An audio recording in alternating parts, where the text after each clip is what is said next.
The camera pans slowly over a bustling train station, the chaotic symphony of commuters echoing through the cavernous hall. In the midst of the throng, a man stands frozen, his eyes locked onto a figure seated on a bench. A woman, disheveled but unmistakably familiar, sits with two small children. The man's heart races. This can't be real. It's her. It's Lila. Flashback to a sun-drenched suburb in the early 2000s. Lila Thompson was the heartbeat of her family and community, known for her infectious laughter and unwavering kindness. A beloved teacher at the local elementary school, she spent her days nurturing young minds and her evenings with her husband Mark and their two golden retrievers. Life was a woven tapestry of simple joys, Sunday barbecues, and evening strolls through their neighborhood. Yet, beneath the idyllic surface, something was amiss. Friends recalled subtle changes in Lila's demeanor. She seemed distant, her vibrant spirit dimmed by an unspoken burden. Mark, ever the devoted husband, noticed too, but every inquiry met with a reassuring smile and a gentle deflection. "Just tired," she'd say. "School's been hectic." Then came that fateful day in April 2003. A day like any other, or so it seemed. Lila kissed Mark goodbye, promising to be home early. She never returned. By evening, worry gnawed at Mark's insides. Calls to her cell went unanswered. Panic set in as he retraced her usual route, calling friends and colleagues, each conversation amplifying his dread. As dusk descended, Mark made the call that would change everything. His voice trembled as he spoke to the 911 operator, detailing Lila's unusual disappearance. The operator's calm yet urgent questions heightened his fear. Had she taken anything with her? Was there any reason she might leave? Mark's mind raced, grappling with the incomprehensible. The initial police response was swift, but the investigation seemed to stall before it began. No signs of struggle, no indication of foul play. Lila's car was found abandoned near a local park, her purse, phone, and keys still inside. A mystery wrapped in silence. As the days turned to weeks, Mark stood at the epicenter of a storm of uncertainty. The media descended, and the whispers started. Speculations about her mental state, possible affairs, or secret lives. Each theory more outlandish than the last, but Mark's heart held firm to one truth. Lila would never leave by choice.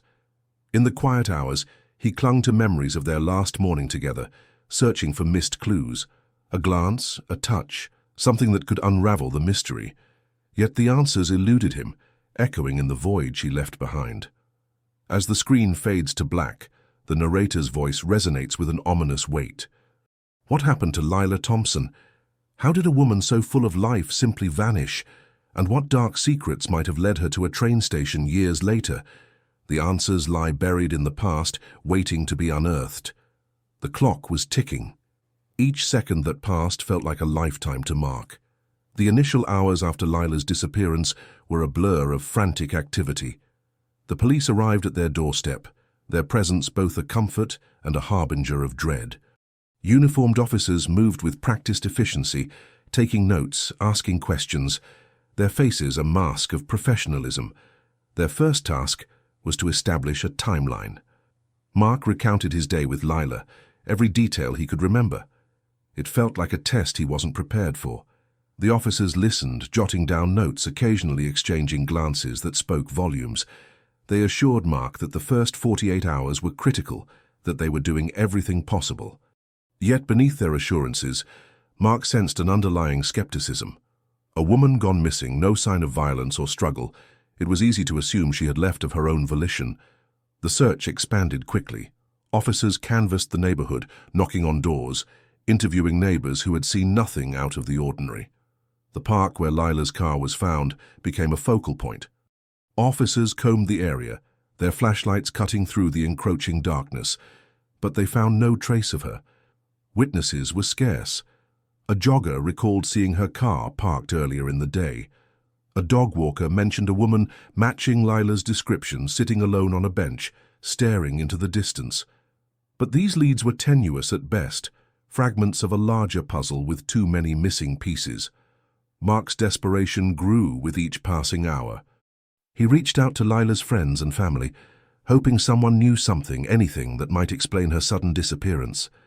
Voices on the other end of the line echoed his confusion and concern, but offered little else. Everyone seemed as baffled as he was. As the hours dragged on, the police's initial urgency began to wane. To them, it seemed, Lila's disappearance was quickly becoming just another cold case, a file to be shelved. They focused on her state of mind, probing Mark with questions he struggled to answer. Had she been depressed? Was their marriage stable? Had she ever talked about leaving?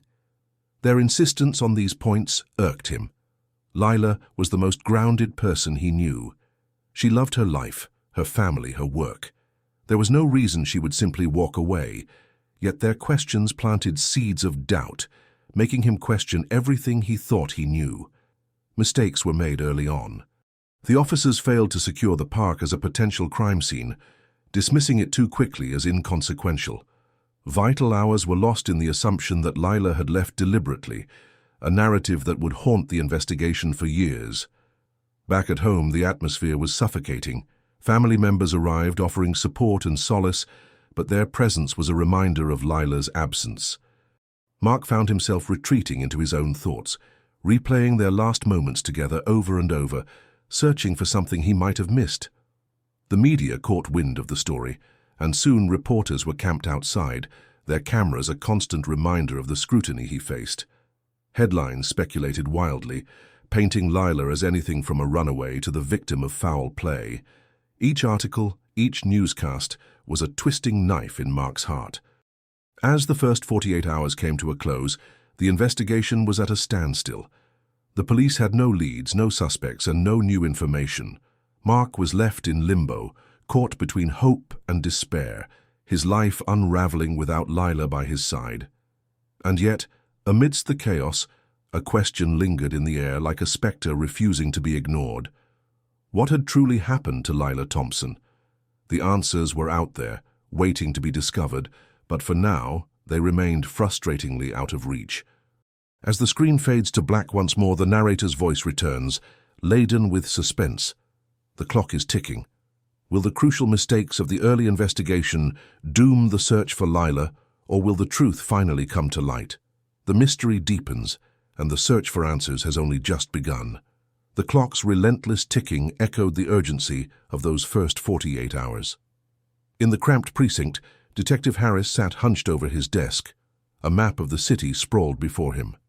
He traced routes with his finger, connecting dots that refused to form a pattern. The phone rang incessantly, tips from well-meaning citizens and the occasional prank call, each one a potential lead and a frustrating dead end. At the park, where Lila's car was found abandoned, a small group of officers combed through the underbrush.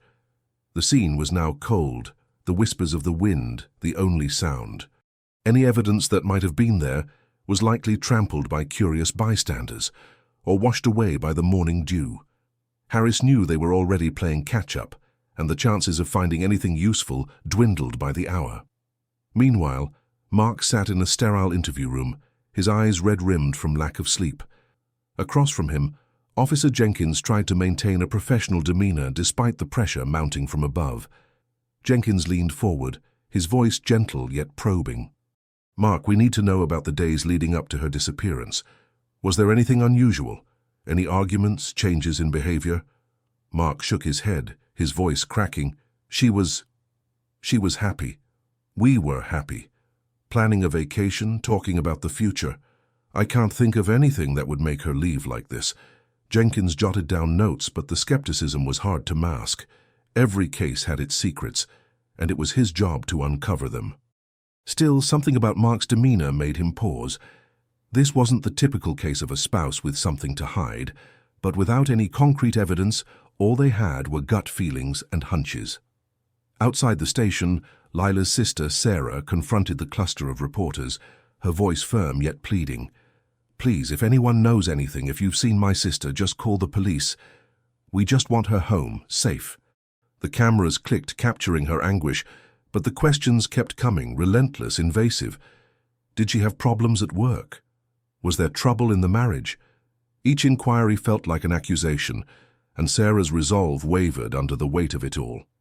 As night fell, the family gathered at Mark and Lila's home, the warmth of the living room now a stark contrast to the chill outside. Conversations were hushed, punctuated by the occasional sob. Mark sat quietly, holding a cup of untouched coffee, his mind a storm of unanswered questions. The police, meanwhile, were compiling a list of potential witnesses: the jogger who found Lila's car, the elderly couple who walked the park every morning, the vendor who sold ice cream near the entrance. Each interview yielded little, a frustrating puzzle with pieces that refused to fit. By the end of the second day, Detective Harris stood in the precinct, staring at the whiteboard filled with timelines and theories. The case was slipping through their fingers, and the realization hung heavy in the air. They needed a breakthrough, something to shift the tide. And then, just as hope seemed lost, a call came in, a woman claiming she saw Lila at the train station. The voice on the line was shaky, unsure, but it was enough to reignite the flicker of hope. The clock was still ticking, but perhaps, just perhaps, they were one step closer to finding Lila. The question now was whether this lead would uncover the truth or simply deepen the mystery that engulfed them all. Detective Harris clutched the phone, the hum of the precinct around him fading into a distant murmur. The woman on the line, who introduced herself as Carla, spoke with a tremor that betrayed both fear and the weight of what she had witnessed. I saw her," she stammered, her words tumbling over each other, "at the train station. I was sure it was her. I've seen her picture everywhere. She was with 2 children. Detective Harris felt the familiar rush of adrenaline, the promise of a lead. He pressed for more details, descriptions, anything that could solidify this sighting into something actionable.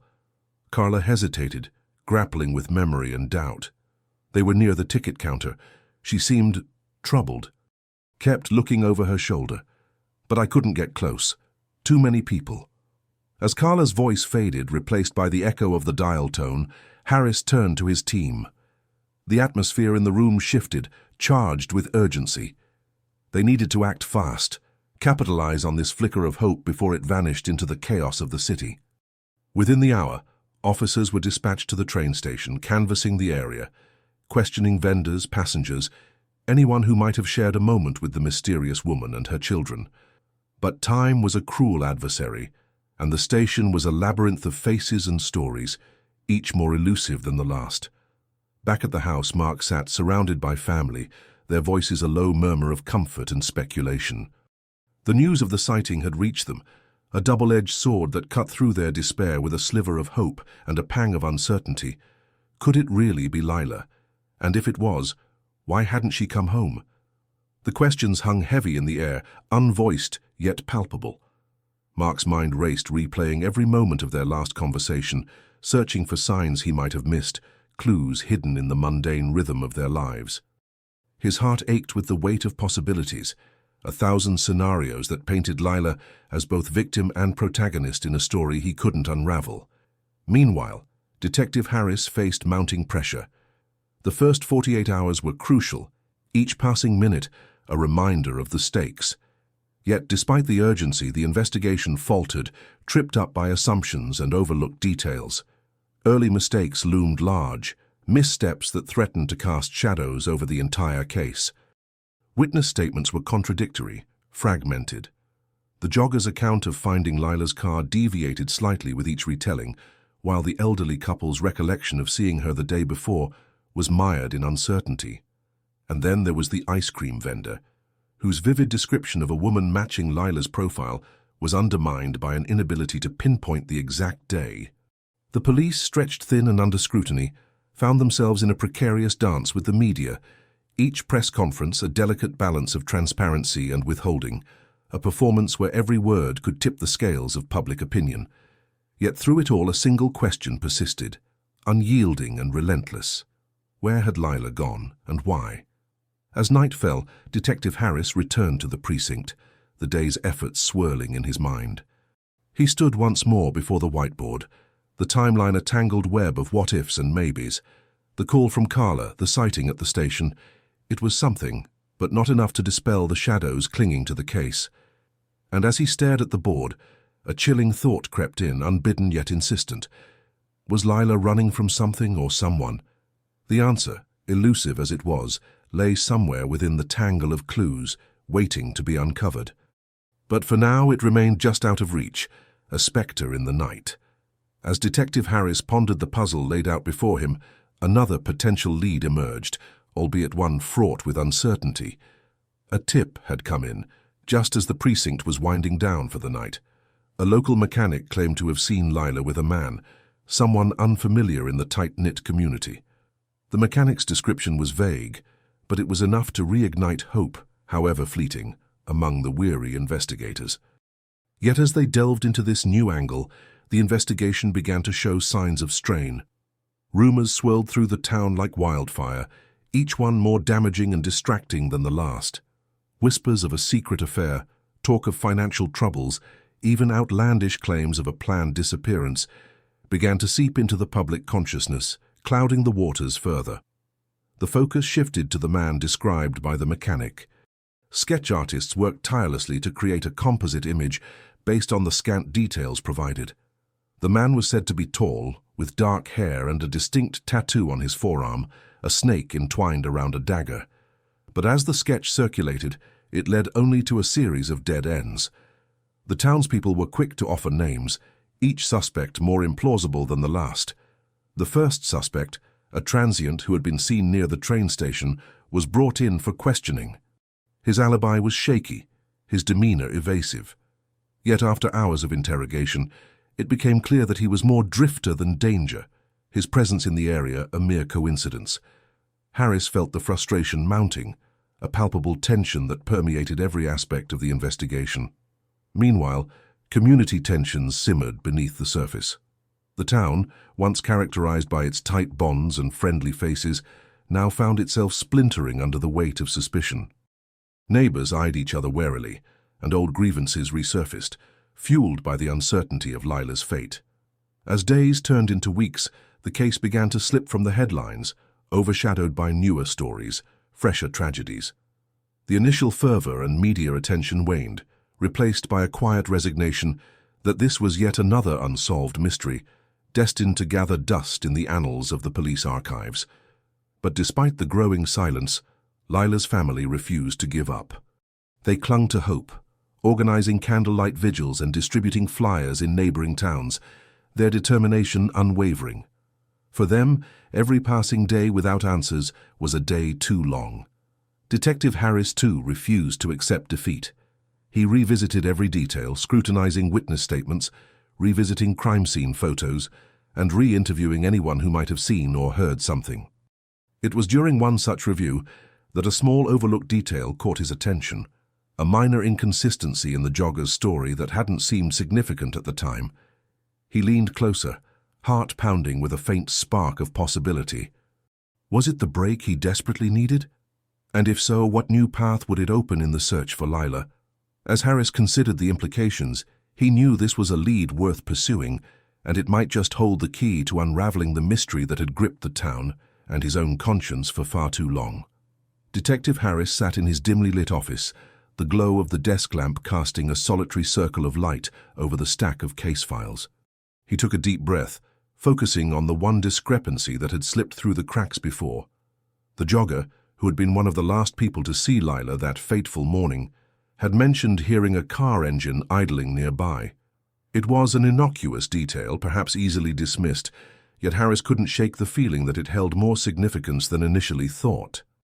He decided to track the jogger down for a follow-up interview, hoping to extract more details that could shed light on that morning's events. The jogger, a local schoolteacher named Mike, agreed to meet Harris at a small diner off the main road. As they sat across from each other, the atmosphere thickened with the weight of unspoken questions. "Mike, I need you to think back to that morning. You mentioned hearing a car engine. Can you recall anything else? Maybe the type of car or if there were any unusual sounds?" Mike furrowed his brow, the memory fuzzy with time, but still vivid enough to invoke a sense of unease. "I remember it was a cold morning, so the sound of the engine stood out. It was a low rumble like a truck or maybe an SUV. It was parked behind a row of hedges just out of sight. I didn't see it, but the sound was distinctive." Harris jotted down notes, the gears in his mind turning as he processed the new information. A larger vehicle could mean someone had planned to transport something, or someone. without drawing attention. It was a thin lead, yet it was more than he had before. As the days stretched on, Harris's pursuit of the vehicle yielded little success.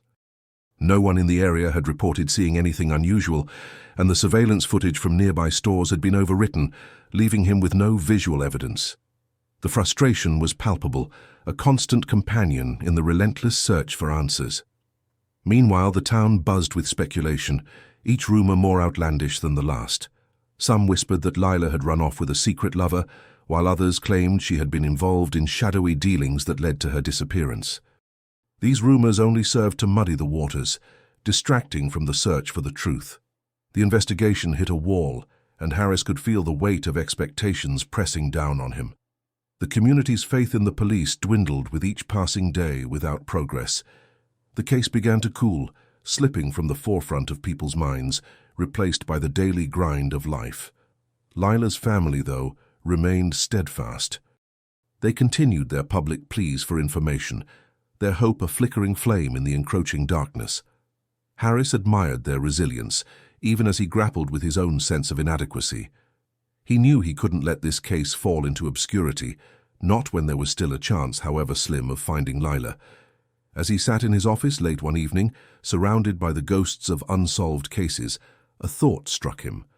The idling vehicle had to belong to someone familiar with the area, someone who knew how to avoid detection. Was it possible that the answer lay not in looking for new suspects, but in revisiting those already questioned? Determined, Harris resolved to re-examine the files of those who had been in the vicinity that morning. One name in particular stood out, a local mechanic with a penchant for keeping to himself, whose alibi had seemed plausible, yet never entirely convincing. Was this the lead that could breathe new life into the investigation, or another dead end in a labyrinth of possibilities? As Harris prepared to delve deeper, he knew that every second counted in the race against time and memory. As Harris dug through the old files, the memories of countless interviews and dead ends flooded back. The mechanic's name, Robert Finch, was neatly printed on the top of one folder, its edges frayed from years of handling. Harris remembered their brief exchange. A man of few words, his demeanor as oily as the engines he served. Yet something about his calm, detached manner had always lingered in Harris's mind, an itch that never quite went away. But the years had rolled on, relentless in their passage, and the town had slowly turned the page. Lila's disappearance became a ghost story told in whispers, a shadow that lurked in the corners of everyday conversations but never dared step into the light. The world moved forward, as it always does, leaving the unsolved mystery to gather dust in the annals of local history. For Lila's family, however, time was a cruel teacher, stretching out the agony of not knowing.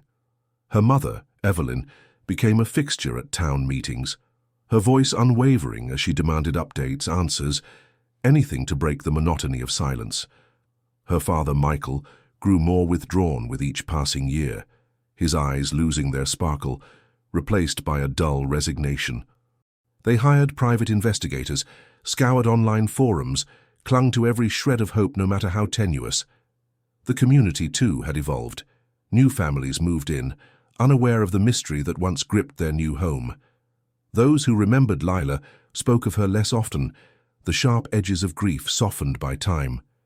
Yet, in the quiet moments, when the wind whispered through the trees or a train whistle echoed in the distance, the spectre of that unsolved puzzle would creep back into their minds. Harris, now nearing retirement, felt the weight of the years and the burden of unanswered questions. His own efforts to revive the case had yielded little more than frustration. The mechanic, Finch, had since left town, his whereabouts unknown, another vanishing act in a story all too familiar with them. But Harris could not shake off the feeling that Finch held a piece of the puzzle, a detail that could illuminate the shadows cast over Lila's fate. As Harris sat at his desk, staring at the faded photograph of a smiling Lila pinned to his bulletin board, a new resolve took hold.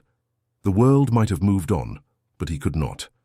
Not while Evelyn and Michael still waited for their daughter to come home. Not while those two children, now grown, had questions that demanded answers. He picked up the phone, dialing a number he had memorized long ago. It was time to reach out to an old contact, someone who could trace Finch's steps, perhaps find a thread to pull on in this tangled web. As the line connected, Harris knew this might be his final chance to bring light to the darkness that had enveloped Lila's life, and his own.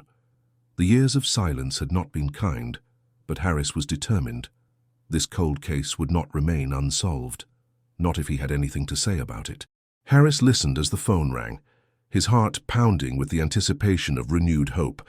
On the other end, a familiar voice answered, bringing with it a flood of memories from when the case was fresh, and every lead felt like a lifeline. "It's been a while, Harris," the voice said, laden with the weight of years spent chasing shadows. "What have you got for me?" Harris took a deep breath, steadying himself. "I need you to find Finch. He's the mechanic who worked on Lila's car the week she vanished. He left town years ago, but I have this gut feeling he knows something more than he let on." There was a pause, the silence heavy with the unspoken acknowledgement of the daunting task ahead. "I'll see what I can dig up," the voice finally replied. "But you know these things take time." Time, a commodity that seemed both abundant and fleeting. Harris thanked his contact and hung up, staring once more at Lila's photograph. Her smile, frozen in time, was a haunting reminder of what had been lost. Meanwhile, Evelyn and Michael had settled into a routine defined by absence. Their home, once filled with laughter and the chaos of family life, was now a sanctuary for memories. Each room held echoes of Lila's presence, from the faded posters on her bedroom walls to the books she left unfinished on her nightstand. The years of silence had taught them to live with uncertainty, though it was a constant battle between hope and despair. Evelyn had thrown herself into volunteer work, channeling her grief into helping others, while Michael found solace in long walks through the woods where Lila used to play. Even as the community moved on, they never forgot. The annual memorials became smaller, more intimate gatherings, a testament to the enduring love for a missing daughter, sister, and friend. But every whispered recollection, every candle lit in Lila's name, was a reminder of the void that still existed. Yet, life continued. The town expanded, new businesses opened, and young families settled into the rhythm of small-town life. To the newcomers, Lila's story was just that. A story, a cautionary tale told by those who remembered, a ghost of a past they hadn't lived through. Harris, too, felt the pressures of time. Retirement loomed, and with it the fear that he would leave this world with one less mystery solved. But as each day passed, his resolve only strengthened. He spent countless hours poring over old case files, hoping to spot something he had missed, a detail that could spark a new lead. Then one day a letter arrived. Handwritten, the paper yellowed and worn. It was from Finch, or at least someone claiming to be him. The message was cryptic, offering no clear answers, only a simple line: "Meet me where it all began." Harris's heart raced as he read and reread the words. It was a glimmer in the darkness, a chance to turn the tide on a case that had grown colder with each passing season. But what did Finch know? And more importantly, why now? The letter was a puzzle in itself, and as Harris folded it carefully, he knew this was it. The moment he had been waiting for. The long silence was about to be broken, and with it, the truth of what happened to Lila might finally come to light. As Harris prepared to uncover the secrets that lay hidden for so long, he couldn't shake the feeling that the answers were closer than he'd ever imagined. And with each step, he inched nearer to a revelation that would change everything. The letter trembled slightly in Harris's hands as he stood in the dim light of his study, the weight of expectation heavy on his shoulders. He knew he had to tread carefully. Finch, or whoever claimed to be him, was a shadow from the past, and shadows were often deceptive. The next morning, Harris set out for the place where it all began. The old train station, now abandoned and overrun with creeping ivy and the whispers of history, was the heart of the town's memories. It was here that Lila was last seen, and here that hope had withered over time. As he approached, the structure loomed like a spectre, its doors creaking in the wind, each step echoing with the ghosts of yesterday. Meanwhile, Lila's family had not remained idle in their grief. Her parents, now older and more fragile, had devoted their lives to seeking answers the world seemed unwilling to provide. They had hired private investigators, scoured social media in its infancy, and even consulted psychics in moments of desperation. Each lead, however promising, had dissipated like morning mist, leaving nothing but the heartache of unfulfilled hope. Her brother, Jake, became a detective in his own right, driven by a relentless need to uncover the truth.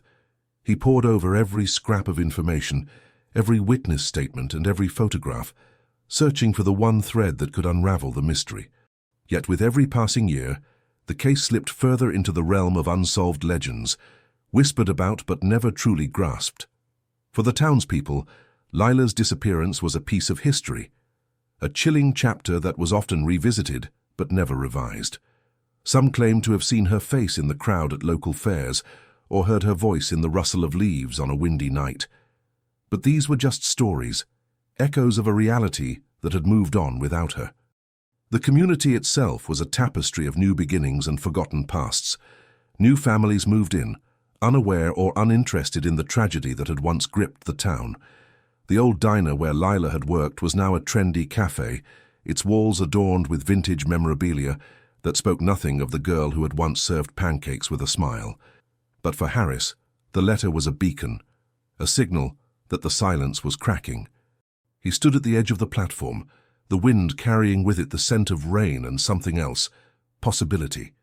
The air was thick with anticipation, and as he waited, he couldn't help but wonder if Finch would indeed appear, or if this was yet another cruel twist in the tale of Lila's disappearance. Time ticked by slowly, each minute a reminder of the years lost. And just as doubt began to creep in, a figure emerged from the shadows, stepping into the pale light of the platform. Harris's heart skipped a beat. Was this Finch, or merely another ghost from the past? The figure approached, their face obscured by the brim of a hat and the collar of a weathered coat. Harris held his breath, anticipation mingling with dread. The silence was about to be shattered, and with it the delicate threads holding the past together. As the figure drew closer, Harris could barely contain his questions. But before he could speak, the figure raised a hand, a signal to wait. The moment stretched, a taut line between past and present ready to snap. "What do you know about Lila?" Harris asked, his voice steady despite the turmoil within. The figure paused, the air thick with unspoken truths, and as the first drops of rain began to fall, the figure finally spoke, their voice a low murmur. "I know where she is." Harris felt the ground shift beneath him. In those few words lay the promise of resolution, the end of the long silence. But at what cost? And could the truth ever truly set them free? The rain fell heavier now, each drop a tiny drumbeat echoing the storm within Harris's chest. He studied the figure before him, trying to piece together the fragments of their identity from the shadows that clung to them. The brim of the hat lifted slightly, revealing eyes that carried the weight of untold stories. "Are you Finch?" Harris inquired, his voice barely rising above the rhythmic patter. The figure nodded, confirming his suspicions. Finch, the enigmatic contact who had promised answers, was finally here. Harris felt a mix of relief and apprehension. The letter had been cryptic, but this face-to-face meeting promised substance, a tether to the elusive truth. Finch's voice, rough like gravel, broke the silence again. "It's not safe here. Too many eyes, too many ears. We need to talk somewhere else." Harris hesitated, glancing around the empty platform. The solitude felt deceptive, as if the shadows themselves were listening. But he knew he had no choice. The promise of information, of resolution, was too great to ignore. "There's a diner nearby," Harris suggested, his voice steadying with determination. "We can talk there." Finch nodded, and the two set off through the rain-soaked streets, their footsteps echoing in the night. As they walked, Harris's mind raced, questions tumbling over one another. What had Finch uncovered? Was Lila truly alive, and if so, why had she disappeared all those years ago? The diner was a relic of another era, its neon sign flickering like a beacon in the storm. Inside, the hum of the jukebox provided a backdrop to the low murmur of conversation. They settled into a booth at the back, away from prying eyes.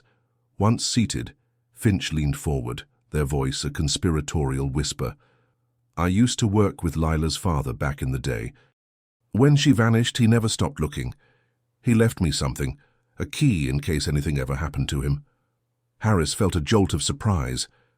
Lila's father had passed away years ago, His death another unsolved mystery in a series of tragedies that had befallen their family. Finch continued, "The key led me to a safety deposit box. Inside I found letters from Lila. She's been writing for years, but they were never sent. Her father must have collected them, hoping for a day like this." Harris's heart pounded with each revelation. "And the letters? Do they say where she is now?" Finch nodded, their expression grave. "She mentioned a train station, somewhere she felt safe. But there's more. One letter talked about a new friend, someone who helped them when things got tough. She called him the Watchman." The Watchman. The name was both intriguing and unsettling. Who was this person, and what role had they played in Lila's life? Harris knew this was a lead they couldn't ignore. As they spoke, Finch reached into their coat, retrieving a crumpled photograph. This was in the box too. It's old, but it's her, with 2 children. It looks like it was taken in a station. Harris studied the image, his breath catching in his throat. Lila, older but unmistakably herself, stood with 2 children who bore her likeness. A glimmer of hope sparked within him, mingled with the fear of what this discovery might entail. Before he could ask more, Finch leaned back, their face shadowed once more. "There's a new detective on the case, someone who might be able to help.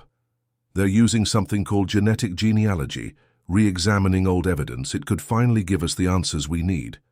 The mention of genetic genealogy sent a shiver down Harris's spine. A new technology, a new chance. Suddenly the pieces felt like they might fall into place, the tangled web of the past finally unraveling. As the rain continued to fall outside, Harris knew they were on the cusp of something monumental.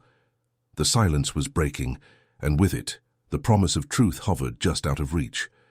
But as they left the diner, Harris couldn't shake the feeling that with each step forward, they were being watched. The shadows seemed to stretch and twist, and he couldn't help but wonder if the Watchman was closer than they'd imagined.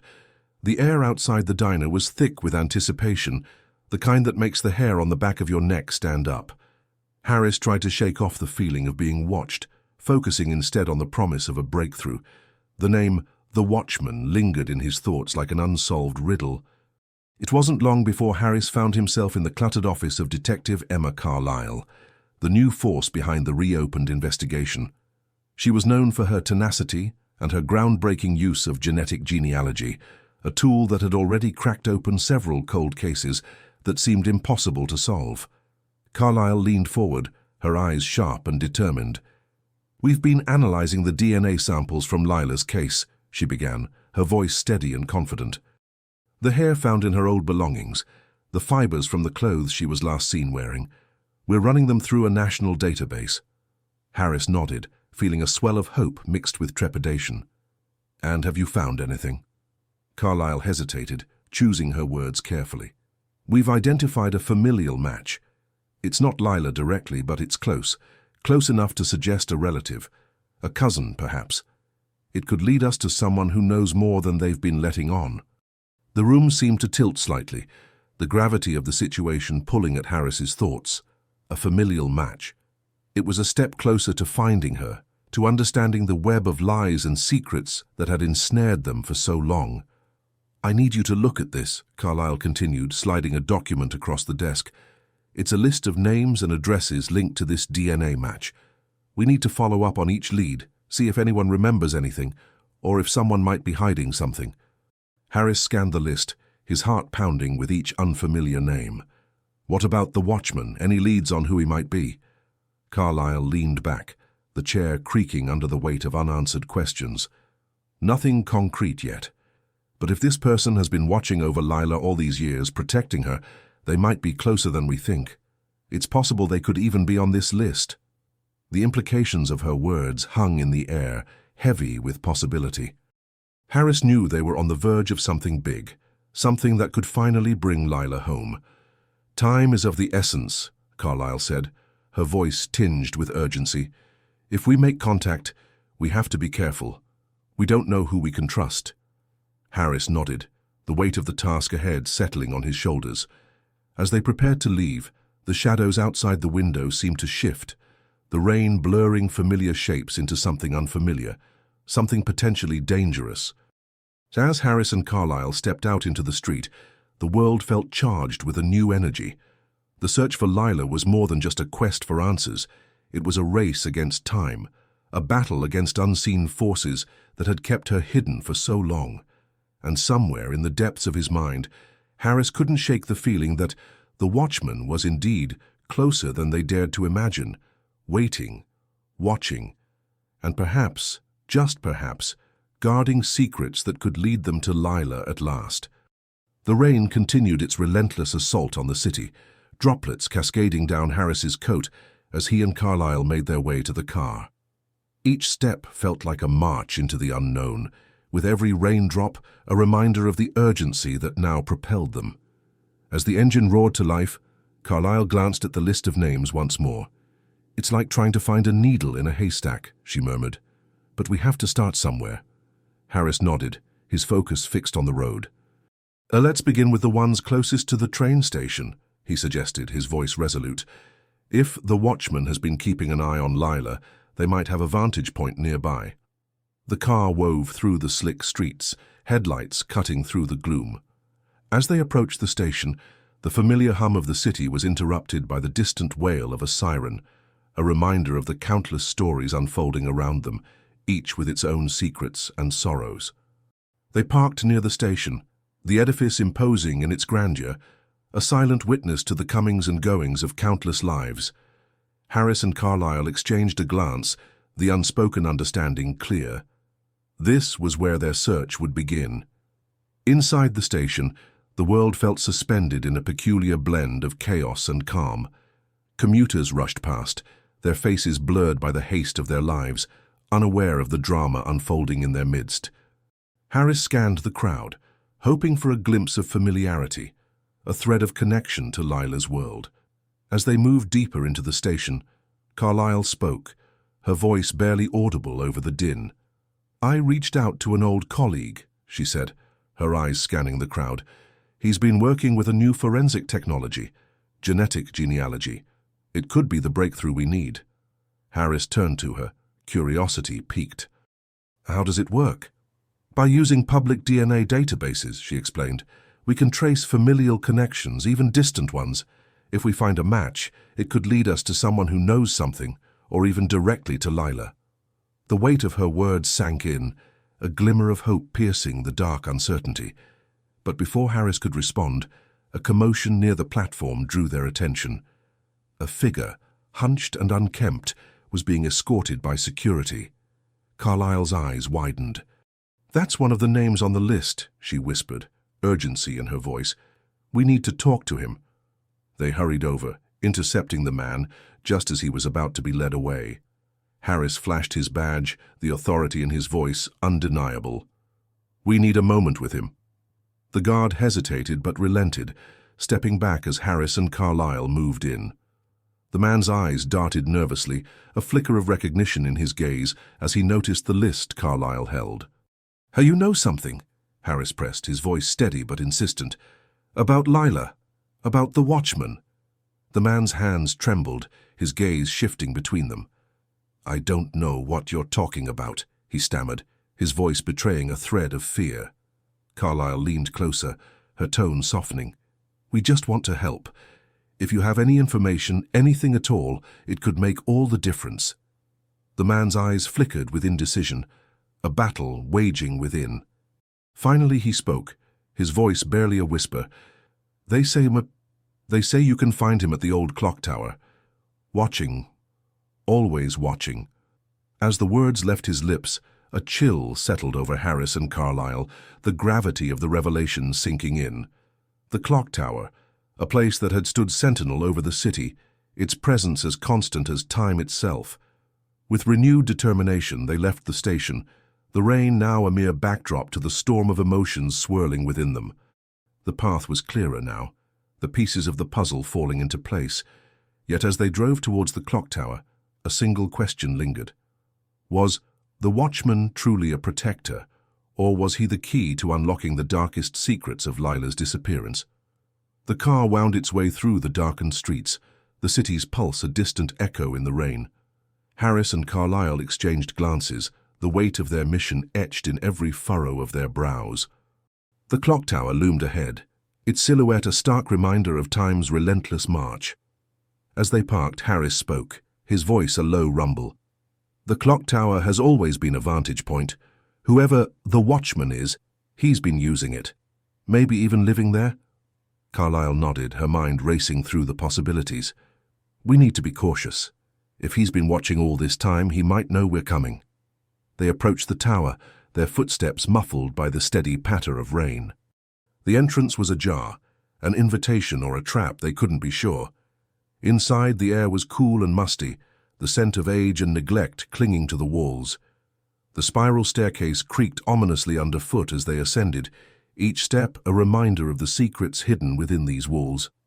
Harris's flashlight cut through the darkness, revealing forgotten relics and discarded remnants of lives once lived. "Look here," Carlyle murmured, pointing to a collection of photographs pinned haphazardly to the wall. Faces captured in moments of unguarded vulnerability, all marked with dates and locations. Harris examined them closely, his gaze narrowing. "These are all from the times and places of reported sightings of Lila. Someone's been tracking her movements." As they continued upward, the pieces of the puzzle began to form a clearer picture. The watchman wasn't just a passive observer. He was actively stalking Lila, chronicling her every move. Finally, they reached the top of the tower, stepping into the observation room. A panoramic view of the city stretched out before them, a sea of lights flickering in the night. But it was the scene inside the room that held their attention. A cluttered desk, strewn with papers and maps, dominated the space. A single chair faced the window, its back to them, a figure seated motionless. Harris's voice cut through the silence, firm but calm. "We know who you are. It's over." The chair swiveled slowly, revealing a man whose face bore the marks of time and obsession. His eyes, sharp and calculating, met theirs with a mix of defiance and resignation. Carlyle stepped forward, her voice steady. "You have information about Lila, about why she disappeared." The man's lips curled into a weary smile. "I've been waiting for you. I knew someone would come eventually." As he spoke, Harris noticed a small, intricately carved box on the desk. He picked it up, feeling its weight, the significance of its contents, yet unknown. "Open it," the man said, his voice carrying a note of finality. "It holds the truth you've been seeking." With a nod from Carlyle, Harris carefully lifted the lid, revealing a collection of letters and photographs, each one a testament to a life lived in the shadows, a narrative of love and betrayal woven through every line. As they sifted through the documents, the identity of Lila's true captor began to emerge, the threads of the past unraveling to reveal the watchman for who he truly was, a man linked to Lila in ways they had never imagined. The air in the room seemed to still, the gravity of the revelation settling over them. The breakthrough was at hand, but so too was the dangerous truth of Lila's disappearance. Just then, a sound echoed from below, the unmistakable creak of footsteps ascending the stairs. Harris and Carlyle exchanged a glance, the urgency of the moment propelling them into action. They had come seeking answers, and now they were on the brink of uncovering the darkest layers of the mystery. But as the footsteps drew nearer, one question loomed larger than the rest. Would they find Lila before it was too late? The footsteps grew louder, each creak a reminder of the urgency. Harris and Carlyle exchanged a tense glance, their minds racing. What if this was their last chance to finally bring Lila home? As the door swung open, a young woman appeared, her eyes wide with fear and recognition. Her voice trembled, barely a whisper. "He's coming. You have to hurry." Without a moment's hesitation, Harris and Carlyle turned back to the man in the chair. His expression was unreadable, but the urgency in the room was palpable. Carlyle clutched one of the photographs from the box, her voice a mix of disbelief and determination.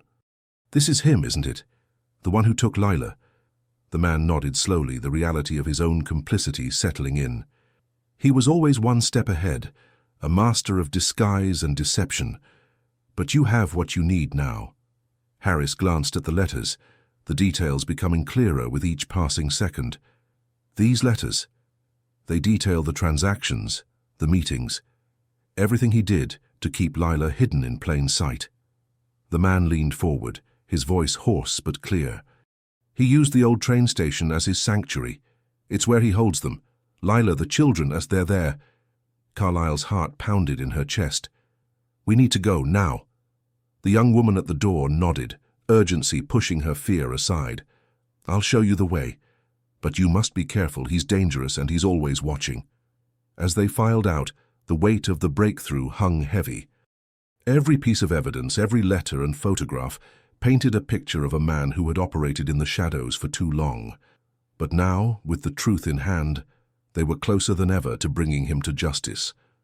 As they navigated the dimly lit corridors, the sense of anticipation grew. The train station loomed ahead, a relic of a bygone era, but now it was a stage set for a final showdown. Carlyle's mind raced with questions. How could someone have orchestrated such a complex web of deceit?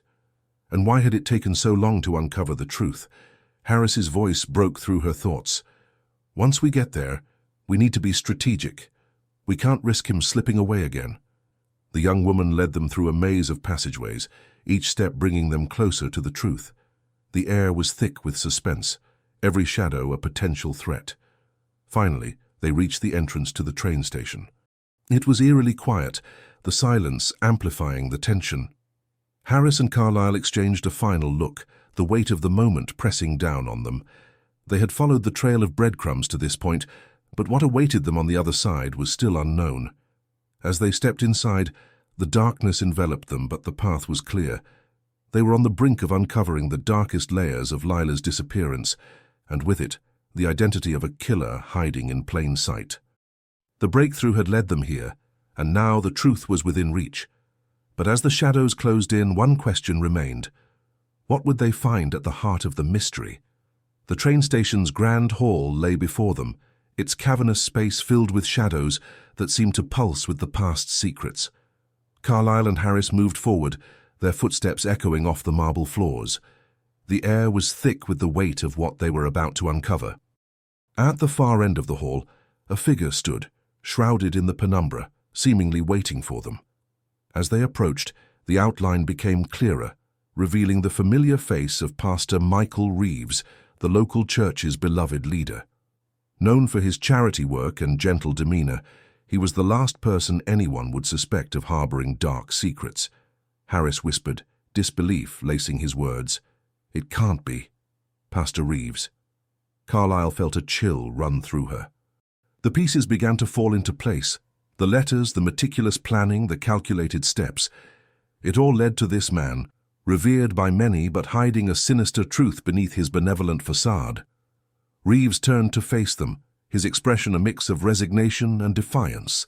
I always knew it would come to this, he said, his voice surprisingly calm, but you won't take me without hearing my side.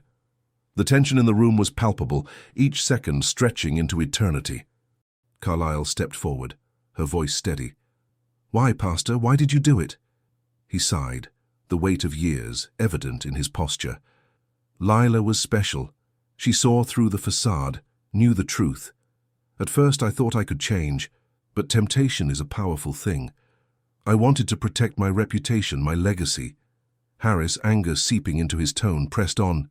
You took her life and built a false one for yourself. How could you live with that? Reeves looked away, his eyes glistening with unshed tears. I convinced myself it was a necessary evil. The community needed me, and I needed to maintain the illusion for their sake. The confession hung heavy in the air, a stark contrast to the image Reeves had cultivated over the years. Carlyle felt a mix of emotions, anger, pity, and a strange sense of relief that the truth was finally surfacing. Before they could speak again, the sound of approaching footsteps echoed through the hall. The authorities had arrived, ready to take Reeves into custody.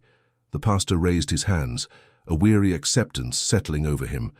Perhaps it's time for redemption, he murmured as the officers moved in. As Reeves was led away, Carlyle and Harris exchanged a look of shared understanding. They had uncovered the killer in plain sight, a man who had hidden his true nature behind a mask of piety and service. The community would be shaken, but perhaps now they could begin to heal. Outside the station, the first rays of dawn pierced the horizon, a new beginning for those affected by Reeves's deception. But as Carlyle looked back at the old building, she couldn't shake the feeling that there were still more secrets waiting to be uncovered. The case was far from over, and the aftermath of Reeves's arrest would bring its own challenges. But for now they had taken a step toward justice for Lila and those who loved her. As they walked back into the light, Carlyle couldn't help but wonder what other truths lay hidden in the shadows, waiting to be revealed. The courthouse buzzed with anticipation, a sea of murmured conversations and hushed speculations.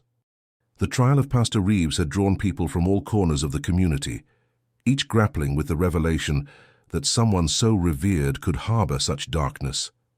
The air was thick with a mix of disbelief and a thirst for justice. Inside the courtroom, Reeves sat at the defendant's table, his once commanding presence now diminished. The weight of his confession, recorded and played for all to hear, was undeniable. Yet as the trial progressed, his demeanor remained calm, almost resigned, as if surrendering to the inevitable. The prosecution laid out a meticulous case, tracing the web of deceit Reeves had spun over the years. They painted a picture of a man who had orchestrated Lila's disappearance, driven by an insidious blend of ambition and fear. The evidence was damning, and each piece fit together like a macabre jigsaw puzzle. Lila's family sat together, a united front in their grief and determination. They listened intently as witnesses recounted the events that had led to this moment, their hands occasionally squeezing together for comfort. The sight of Reeves, once a fixture in their lives, now exposed as the architect of their pain, was both cathartic and heartbreaking. As the trial neared its conclusion, the defense attempted a last-ditch effort to evoke sympathy. They spoke of Reeves' contributions to the community, his years of service, and the pressures that had driven him to such extremes. But the jury, having seen the full scope of his betrayal, remained unmoved. The verdict was swift and unequivocal, guilty on all charges. The room erupted into a flurry of emotions, relief, sorrow, and a deep, abiding sense of justice finally served. Reeves stood silently as the judge pronounced his sentence, life imprisonment without the possibility of parole. Outside the courthouse, the sun shone brightly, a stark contrast to the somber proceedings inside. Reporters gathered, eager to capture the reactions of those most affected by the trial's outcome. Carlyle and Harris stood quietly on the steps, observing the scene with a mix of satisfaction and contemplation. For Lila's family, the verdict marked the end of a long and painful chapter. Yet as they embraced and shared tears of both joy and sorrow, they knew the road to healing was just beginning. The scars of the past could never fully fade, but now there was room for hope and renewal. In the weeks that followed, the community struggled to reconcile the truth with the image they had once held of Reeves. His fall from grace served as a stark reminder of the complexities of human nature and the dangers of blind faith. The church, once a symbol of unity, now faced the daunting task of rebuilding trust and integrity. As Carlyle walked through the town, she reflected on the journey that had brought them here.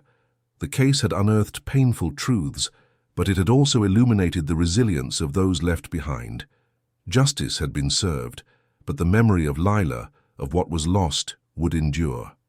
In the end, the story of Lila's disappearance and Reeves's deception became a cautionary tale, a testament to the enduring power of truth and the unyielding pursuit of justice. And as the town slowly healed, Carlyle knew that while the shadows of the past might linger, the light of truth would always guide them forward.